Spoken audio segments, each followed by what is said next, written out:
It feels like it happened overnight, right? One minute AI was something you saw in sci-fi movies, and the next, it's everywhere. Generative AI is helping you write emails, it's creating mind-bending art, and it's reshaping our world at an absolutely dizzying speed. So today, we're going to pull back the curtain and explain what this revolution is really all about, where it came from, and the huge questions it's forcing us to answer. So what is generative AI, really? Well, at its heart, it's not about crunching numbers. It's about creation. Imagine you feed a computer millions of recipes. A normal computer might just memorize them. But a generative AI learns the patterns, the very essence of cooking, and then it comes up with a brand new dish you've never seen before. That's GenAI. It's an artist, not just a filing cabinet. This explosion of machine creativity feels so sudden, doesn't it? One day, nothing. The next day, ChatGPT is a household name.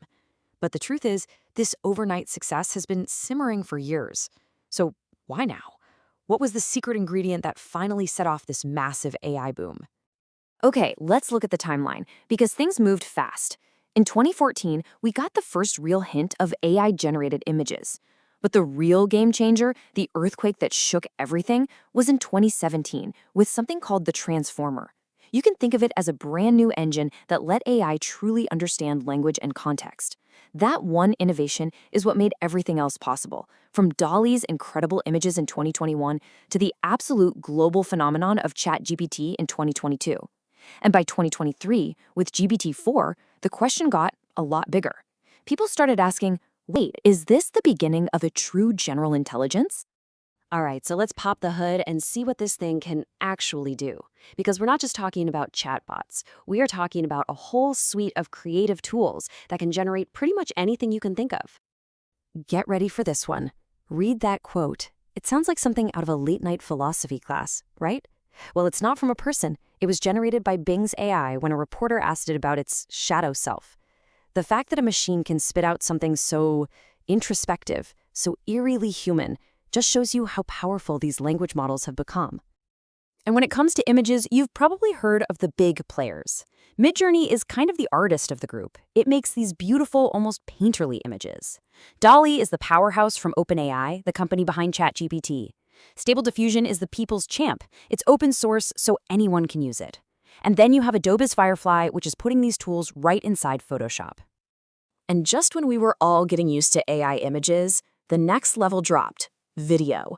And I'm not talking about clunky animations. I mean a quantum leap from a still picture to a living, breathing scene. With models like OpenAI's Sora, you can just type a sentence like Borneo wildlife on the Kinabatangan River, and it will create a breathtakingly realistic video. It's literally like having an entire film crew in your computer. And look, this stuff isn't just for making cool art. It's a serious tool that's transforming how real work gets done. In medicine, it's helping design new drugs. In finance, it's automating mind-numbing reports. In entertainment, it's co-writing scripts. And in tech, it's led to this wild new thing called vibe coding, where a developer can just describe the feeling of a program they want, and the AI writes the actual code. Insane.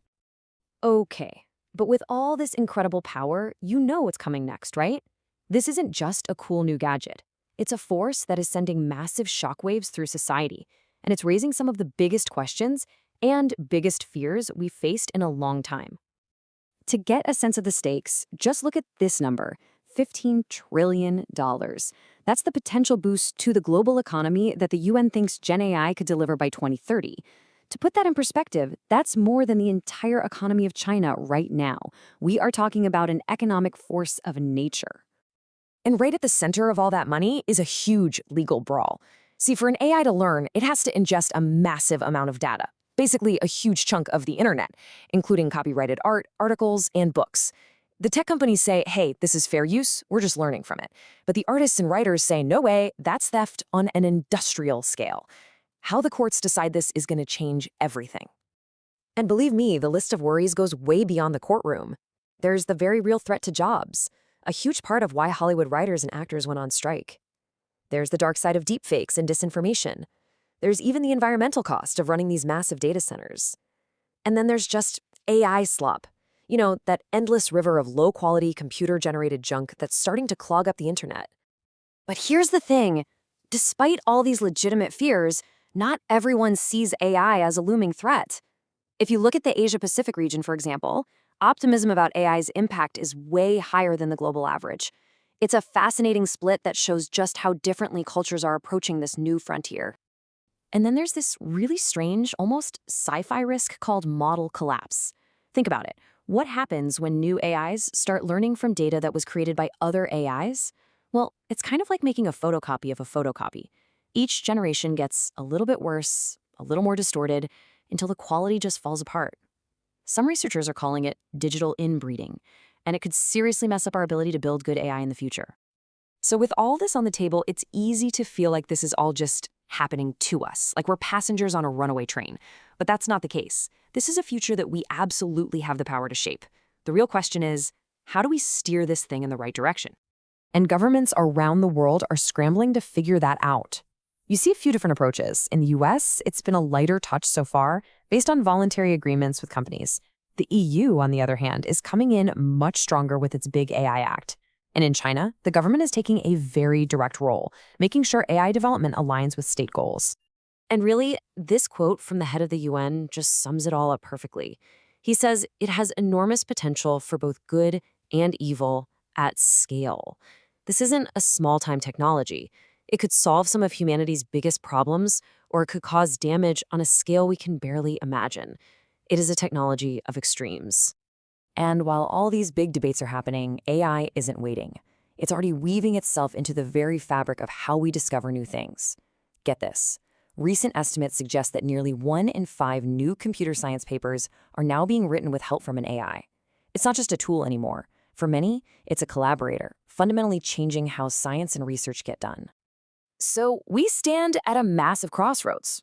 This incredible world-changing technology is no longer some far-off dream. It's here, right now. The question for all of us isn't if it will change the world, it's how we will choose to shape that change. This isn't just a challenge for coders and CEOs. It's a conversation for every single one of us. The choice, really, is ours.